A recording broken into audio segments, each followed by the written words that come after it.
So, good morning mga kapatid, mga kapwa safety officer, safety engineer, safety manager, safety practitioner, safety consultant, at iba-ibang aspect pa ng safety. Okay, let's focus on this. Nakita niyo yung nangyayari ngayon sa ating industry, safety industry.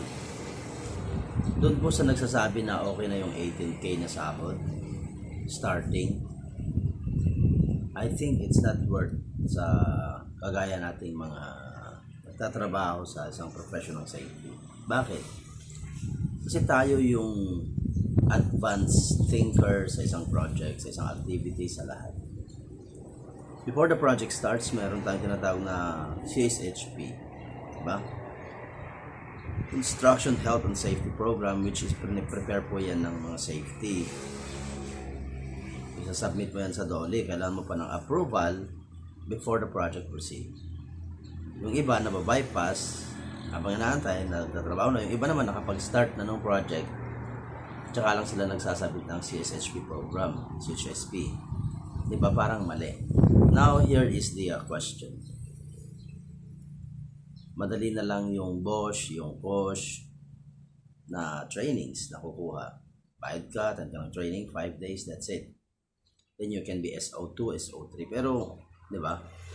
Bakit sa security guard, halimbawa, kahit bagong lisensya, may standard sahod sila. Sa police, di ba? Pag bagong lisensya ka, may salary grade na yan agad pagpasok mo sa as a new officer. Bakit? Marunong ba agad yun? Marunong ba agad mag-imbestiga? Marunong ba agad yun mag-patrol? Di ba? Lahat naman natututunan eh. But they started in a good standard salary. The safety kasi iba. Maraming nag-grab ng opportunity kahit maliit basta makapag-start. Okay, fine, that's it. Kasi ngayon, nahanap nila is with experience, unang-una. Pangalawa, bakit ngayon sa Pilipinas, no? You must be an engineering graduate. Abay, nag-aaral ka na ng engineer tapos biglang safety officer yung papasukan. Parang hindi ko alam yung logic. Wala naman sa Oslo yung sinabi ang safety officer must be an engineer. Ang safety officer dapat, di ba, ay may training na ganito, may kalaman sa ganito. What are those?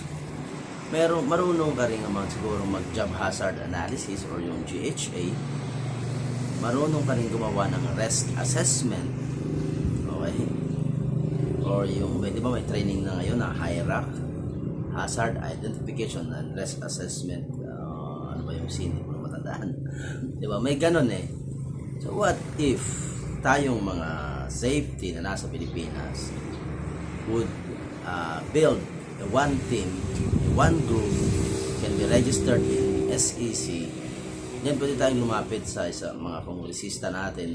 Isa batas naman na magkaroon ng standard na sahod ang mga baguhang safety officer. Medyo masakit na pakinggan safety first, pero safety behind salary. Diba? Hindi ka dapat skilled rate kasi mas mataas ka sa mga skilled. Mas powerful ka sa project. Kahit yung project manager, powerful ka pa rin doon. Especially when we are talking about the safety officers in abroad. Kasi ako ex-abroad. Pag sinabi ng safety officer that this is not allowed, you will not stop on that. This is not allowed, ayusin natin to, bawal yan, hindi mo sasabihin directly that word bawal. Hindi siya safe. Unsafe yan, ayusin natin, then everything will be safe, then everything will be continue to work. Hindi mo sasabihin stop work, tapos uwi na, alis na, hindi pwede. May mga ganong safety officer, stop work, tigil nyo yan, bawalan, delikado yan. Ang isang magaling na safety ay marunong mag-identify ng invisible hazard. Yun. Yung hindi nakikita ng mata. Pero advance mong isipin na kapag yun ay pumutok o nangyari, there can be a damage of property, damage of materials, ano pa? Worst, fatality, and of course, diba, yung company image na inaalagaan ng company. So, mahirap. So, sana masuportahan nyo ito, ang inyong lingkod. Tara, ilapit natin sa mga kinaukulan, sa mga mambabatas na ayusin ang standard salary ng safety. Okay? Share mo na lang, Faith.